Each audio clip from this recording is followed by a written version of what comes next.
So thank you again, both of you, for joining us. We're really excited to find out more about what you guys do and about kind of, what you stand for and how you're driving a change in the tech community, really.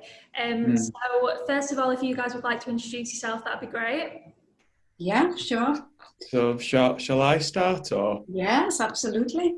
So we're Creative Ink Agency and we provide large SME and UK corporate businesses with web accessibility driven solutions. And this is such as bespoke web accessibility training and consultancy and accessible web design and development in order to reach WCAG 2.1 compliance. And our purpose and why we do this is because we want to make the UK digitally inclusive by 2025 and make website accessibility desirable. What we also, I think what I should add is that we are trying to take all the myths out of web accessibility, and also because it is a term that's been floating around for about 20 plus years and people just really don't know what it is. We make it personal and tangible, and web accessibility is actually to make a website or an app accessible to people who have special access needs. That includes people that have certain disabilities, like as physical disabilities. They can be blind, deaf, or cognitive disabilities, like Callum is autistic. He's got certain access needs. They are dyslexic people. And there are also, and we shouldn't forget that, situational limitations and other limitations. For example, we should not forget that people over the age of 65 sort of develop natural disabilities, and they have to be included as well. Or there are situational limitations, like where you are sitting on a very, very busy train or in an office, you want to watch a video, you won't be able to hear it, you haven't got your headphones, you need captions on a video. These are all sort of things that we are dealing with, and we also do audits of existing websites and remediate them. I should add that to our service list. So yes, that's us. We are mother and son team, by the way. Love it. Yeah. And we started our business because Callum had a very bad experience with an employer. He came out of university with a first-class honours degree, and his employer would not make any reasonable adjustments for his autism, and he had to leave after 3 weeks, and we thought, we're going to show them how it's done. So yes. Is that kind of how the idea of Creative Ink came about? Yeah, so as my mum just touched upon, I graduated university a couple of years ago, and I went into a job at a website agency like maybe 2 weeks after leaving university. And due to my autism, I require certain adjustments to help me settle into the working environment, and also manage the time anxiety that I have. And this particular company that I went to used a time tracker to keep tabs on the KPIs, basically. And the problem is that my line manager refused to make these adjustments for me. And at the beginning of my third week, I got a performance warning, and this completely knocked my confidence, and I was gone by the Thursday. So how the idea came about with Creative Ink Agency is rather than looking at this as a bad experience and taking the company to the employment tribunal, I decided to take positive action by setting up Creative Ink with my mum, and we wanted to educate employers about the advantages of employing neurodivergent talent and inspire other neurodivergent people to go into employment or to become self-employed. Yeah, that was the initial aim, and then obviously in last year in March we had to change our business model because of COVID. And because accessibility for all on the net has become so much more important now. It's always been important, but now we've been catapulted into sort of mainly digital transactions. And so it was so important that everybody should get access. And that's when we started to sort of get trained into web accessibility and shifted our focus completely onto web accessibility, so that we decided not to do websites anymore that weren't accessible. So that is our specialism now. Yeah. No, I just wanted to acknowledge, Callum, that, you know, it's horrible that that happened to you. No one should have to go through that. And, you know, we're so sorry that you did have to experience that at the hands of an employer.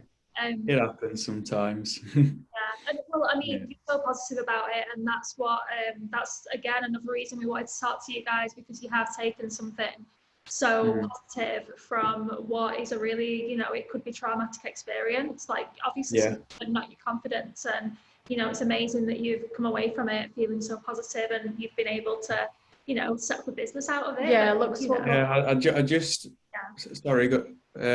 Yeah, I was just going to say I just don't want to be another statistic. Basically, I wanted to do something a bit different, and yeah, love that. Absolutely love it.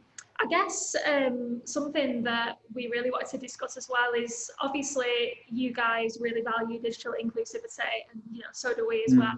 And we just wanted to kind of ask you guys, what makes a company digitally inclusive? You know, what's a company need to do to ensure that they are making the correct changes, you know, making things accessible in order for everyone to feel like they can use that service? I think this one is more for you, Mum. Okay, that's fine. I was just waiting because I didn't want to put in again. Yes, also it's really, really important that people actually think about who they could be excluding and who they want to actually include into their digital offering. And that is the starting point for the design of digital products, because if you actually start already designing with inclusivity in mind, then it is very, very easy to do, because obviously you need to sort of be informed of what you need to do, but then, you know, the remediation process is much more expensive and is much more time consuming, as if you are actually starting from an inclusion sort of standpoint and design your products that way. And that means think about the disabled customer base out there. They are consumers as well. There are 20% of people in the UK are registered as disabled. So that means 1 in 5 of your potential customers are disabled. But please don't forget also the cognitively impaired people. That are people with autism, dyslexia, dyspraxia, ADHD. 1 in 7 people in the UK have got a cognitive condition, which is classed as a hidden disability. So, and these people are mainly forgotten when it comes to design. What they need is very, very precise information on a website, clear instructions, good intuitive usability, which is, you know, like if you click on links, it needs to be clear where that link leads to. On the contact forms, you need to be very clear what the contact forms want, which information, not just name. Is that an autistic person would ask themselves, is that my first name, my second name, and would get confused. Also include deaf people. Do not just give telephone numbers for contacts, because deaf people then cannot use it. Deaf people are mainly forgotten in web design because it's a visual sort of medium, and people think, well, deaf people, you know, like can see, but it's not about that. And so I think people need to really think about their users and need to think about who do they not want to exclude from their websites. I think that would be a good starting point. Mm. Yeah, that's something that's kind of close to us as a business as well, that we did want to kind of touch upon, which is obviously that, you know, we're the first app doing what we do, and we have found that the kind of messaging system, rather than having to go through a really intimate personal phone call about, you know, your personal finances, you know, you also have to disclose sometimes things to do with, you know, maybe divorce, you know, childcare, things that are really, really difficult to speak about on an everyday basis, never mind with a stranger who is kind of pressurizing you throughout a phone call. So I guess we wanted to ask the question as well of, you know, what you both think about services that do still kind of just rely on that traditional, just a phone call, because it can affect so many people in so many different ways. And like you said, not even just people who have cognitive impairments and disabilities, but also people that have mental health problems such as anxiety or, you know, depression, bipolar disorder. Using the phone is actually a really difficult task for them. Yeah. Well, the problem is that most business owners and even media agencies as well see website accessibility as a tick box exercise. So that means with web accessibility, as well, people with special needs, and as you've said, people with depression and mental health issues are often neglected. So yeah, it's just a really unfortunate thing. And as I touched upon earlier, it's all about increasing the desirability of web accessibility. And I feel as though the only way to shift that mentality is through education. Absolutely. And if I can add what you said about the messaging system, yes, I think that is a very good idea, especially what I mentioned for deaf people, also for autistic people who have you know, difficulty processing things quickly, and so I mean, Callum sort of is you know, phone calls with somebody who he doesn't know and where it is something that he's not you know, comfortable talking about. It can be difficult because he may interpret something. More formal phone calls. That's right. He may interpret something 1,000 times, and then if somebody asks a question, then he may absolutely not get the question in the right context and answers it completely differently to what that person expected, and that obviously can make for a very lengthy and frustrating phone call. That's not the only problem, though. It's also to do with people speaking way too fast. Like, for example, if you need to renew your car insurance, or if you need to renew any other kind of service or inquiring, they all just talk way too fast about the benefits. And on top of that as well, there's always a terrible phone signal. So it's always really difficult for that reason. That's right. I mean, you have to, you know, like, for example, for Freestead, you know, like you were mentioning that you have the messaging system, which is very good, but also you have to be aware that you may exclude dyslexic people who don't feel comfortable typing. So for that, you may consider to have a speech input. Which would be very good, you know, like where people that actually do want to record their answers can do so. That would be a good way of dealing with that issue. It's just think about different scenarios, think about different people, what their access needs are. And if you start right from the start with the design process, because the technology, the tools, everything is out there, it's just a matter of actually getting it, putting it all together. Yeah. And it's interesting what you said about kind of potentially adding in the ability to record your speech rather than just typing it, like you said, for dyslexic people. Because we did want to ask you as well, you know, for people that unfortunately didn't put inclusivity at the top of their priority list when they did design their business and their business model.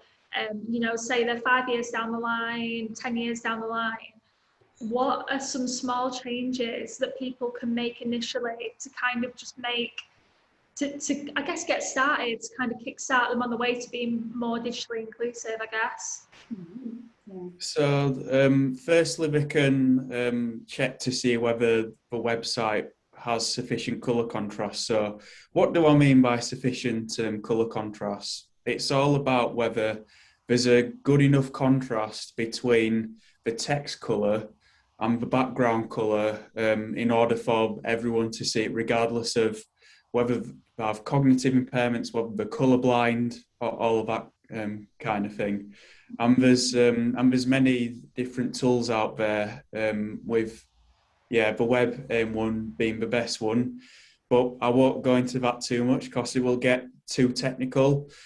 The second thing is to make sure that keyboard navigation is simple, because not everyone uses a mouse to navigate websites, and they use the tab key to navigate between paragraphs, links, all of that sort of thing. And just making sure the layout and the structure is compatible with assistive technologies like screen readers. And I'd say that's a really good starting point. And another thing also, which I cannot believe missed out, is to ask for a website audit from professionals within the industry, obviously including us. Yeah, what I would add as well is that with the keyboard navigation, most people don't know what does keyboard navigation mean. It means that most websites, when you press the tab key, you go through the website and you can see that something's moving, but you have absolutely no clue where you are on the website. And to be able to use the website, links and everything needs to be highlighted to see exactly where you are. Let's say you do want to click on a link, then you would press the enter key. But if you don't know where you are, if it's not highlighted, then you don't know which link you are actually clicking. And unfortunately, most websites actually don't show, if you go through the tab key, through the website with the tab key, where you are on the website.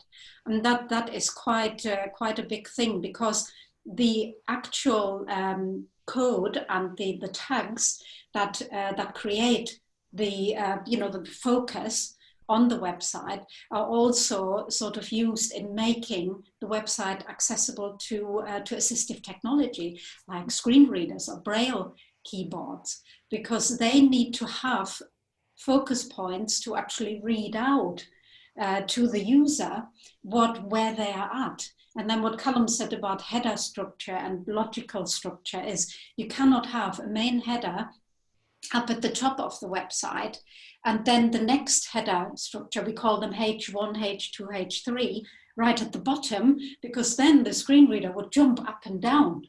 And then the website wouldn't make sense at all. So these are all things that people don't even know about, and they are absolutely logic. I bet now that you've heard that, you're thinking, my God, that absolutely makes sense. And that's most people that we talk about. They say, oh, wow, yeah, absolutely. I've never even thought about that. And like Callum said, we do audits for things like that. And then, can tell people what to do, where they're going wrong with their website and what they can do to change it. Great, thanks for that. Sorry, Radley, I feel like I've been hugging the questions, so I'll let you go ahead. No, it's all right. So do you think that there should be any other steps taken with kind of like senior people, maybe even the government, where it should be a legal requirement for businesses to ensure like inclusivity? I think that's another question for me, Callum, if you don't mind. I was just about to say that, yeah. I think, first of all, senior people in organizations need to think about the commercial advantages of including disabled consumers. Well, not just disabled consumers, really, of making the digital platform accessible to anyone. because there is a report out there that is called the Clickaway report, Clickaway Pound report, which measures, what the impact is of people clicking away from user-unfriendly websites. And that includes anybody, whether they are disabled or whether they are fully abled, or, it's, and that report has actually found, I haven't seen a 2020 report, but in 2019 alone, business have lost 17.1 billion pounds in potential revenue by people clicking away from their websites because they were just not user-friendly. So obviously from a commercial point of view, that is really, really important. Then if you look again at disabled people and their immediate circle, we call that the spending power of the purple pound, was in 2017, the BBC did a study, was 249 billion pounds a year. Scope have said that last year they did a study, it's risen to 274 billion pounds a year. So that is really a pot that should not be discounted. So nobody can afford in these times to ignore a market share like that. Also with regards to the government and legal issues, the Equality Act 2010 already says that businesses cannot discriminate against disabled people. And that includes the websites. It's not just buildings, like getting into buildings, having disabled toilets in buildings. This includes websites, and most people don't know that.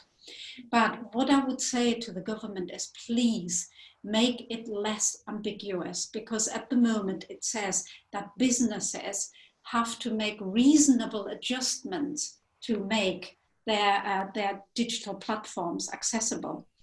Now, what does that mean? Reasonable adjustments. I mean, it says it depends on the size of the business, how much it costs to make it accessible. Is it feasible for the business to do so? But still, it stands at, you cannot, and that is for all businesses of all sides, you cannot discriminate against disabled people. And actually, in the legal sense, if you make your website inaccessible, you are discriminating. So I think there needs to be more out there from really official lines of communication to make that clearer. And especially now that the deadline for public services has passed, the public sector had to make their websites and web applications accessible by September 2020. And I think for web applications, it's 2021. And why not do that for private companies as well? It's, it's a no-brainer, really. It helps everybody. And it businesses as well as the special access users, because of the commercial impact. And also, maybe make funding available for smaller businesses to, grant to actually have their websites remediated, or have an accessible website designed. I mean, we are in Leeds, and there are a few sort of schemes that already give grants for that, and that is quite good. And we are always directing our prospects and potential clients to these sources. I think that's definitely one of the issues, isn't it? Is that, a lot of the time when inclusivity is kind of suggested as an idea for a business, businesses might be quick to say, oh, we don't have the budget to do that. So I think it's really important that you mentioned that about, the government giving either small or larger grants to private businesses in order to allow them to, kind of get to a point where anyone and everyone can use their service if they wish to. Absolutely, because that is, Callum, that is always the first thing we hear, isn't it? Sorry, we can't afford it. And then we say, well, you say you can't afford it, but you can afford to ignore 1 in 5 of your potential customers, and a pot of 249 or 274 billion pounds a year. Okay, fine. I think the way you've highlighted it, and you've highlighted the bigger picture, you know, hopefully any, you know, business owners watching this will kind of rethink their approach to inclusivity. Definitely. And kind of think, you know, it's the costs of a customer, and you know, it's kind of, it pays for itself in a way. It just makes everything so much better, not just for the business, but for everyone using the service. So yeah, absolutely. I think it's great that you highlighted that. But yeah, I think it comes down to what I said right at the beginning, really. Think of disabled and impaired customers as valuable customers, and also think about when you actually, you know, look at your website, or when you're thinking about designing a new one, a web app or whatever, who do I want to exclude from that? Yeah, because that sort of turns it around, doesn't it? Because then you say, well, I don't want to exclude anybody. So why are you doing it then? So look at everybody and say, I'm not going to exclude anybody from my app, from my website. Yeah, absolutely. We have a few questions from social media, just a couple. If you're okay to answer those. Absolutely. Yeah. So first of all is from Amelia from Leeds, and she asks, how would you look to approach in your own workplace or line manager about these changes? Like, how would you go about, you know, I guess, pitching the change to them and kind of in a way that will get the best result? Shall I start and then you can fill in, Callum? Yeah. Because my answer would be, get your statistics. Yeah, because it's all, if you have the right metrics and facts, then you've got something very, very impressive to put to your line manager. There is so much out on the web, and you can even just look on our website and find all the statistics that you need there. And then also make the case compelling, make it personal, because this is about you and other people that you know that can be valuable customers to the business that you are representing. And just think about the advantages to the business, to the business that you're working in, to actually be inclusive. And I think when it comes to that, most line managers will listen up, because how can they not?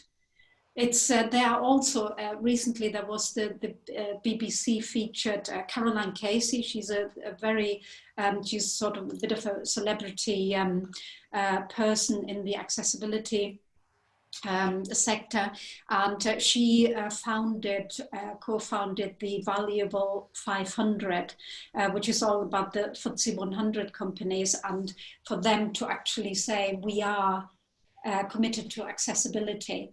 And there was an interview with her on the BBC News app. I actually shared it on my LinkedIn profile, where she says, how come that businesses globally are ignoring 13 trillion pounds of potential revenue from disabled consumers?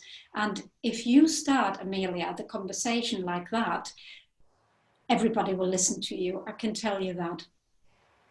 Great, thank you. I think, sorry, I just got some, no worries. So what I would add to that really is to educate your employers, to make them aware of the issues that neurodivergent talent has. And then also at the same time, oh shoot, my mind has gone blank. What did I want to say?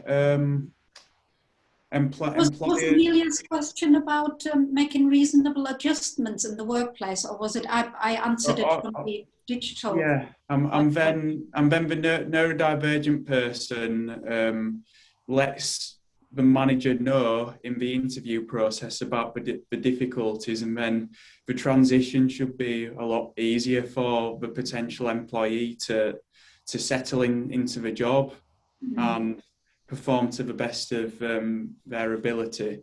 Yeah, and also make it personal, because everybody is different. Everybody has got individual preferences, and say, if you want to get the best out of me, like if you do this, then, I will be absolutely working to maximum productivity.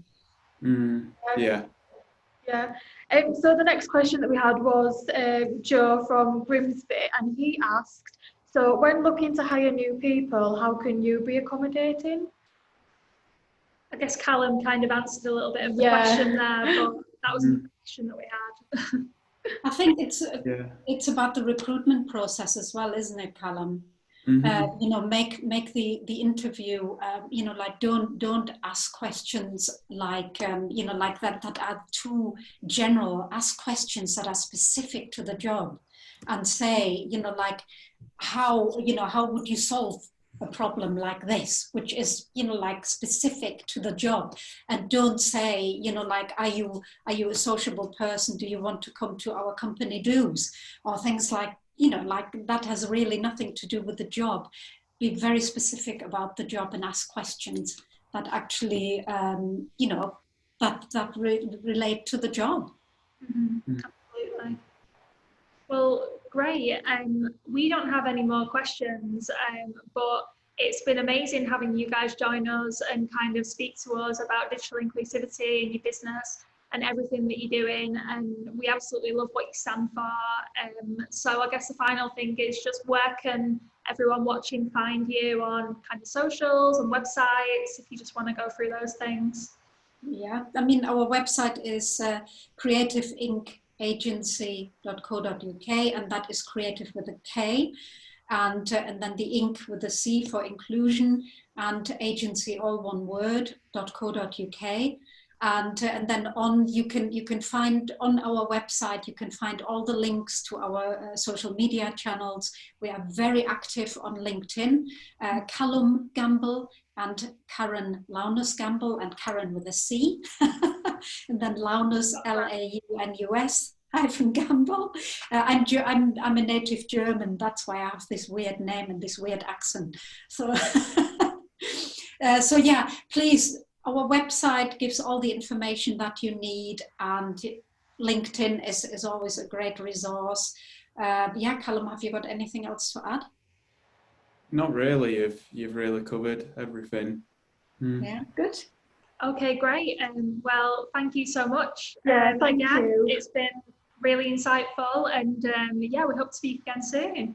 Yeah, and I think it's brilliant that you've invited us and that you have such a great interest in accessibility. And I've spoken to you before, Steph, about that, and I think that is brilliant, and it just fits in with our mission really to make the UK digitally inclusive by 2025. So anybody who wants to join us on that mission, without hiring us, just by supporting us on social media, please do. Absolutely. Great. Thank you, guys. Cheers. Okay. All right. Thanks, guys. Bye. Bye. Bye. Bye.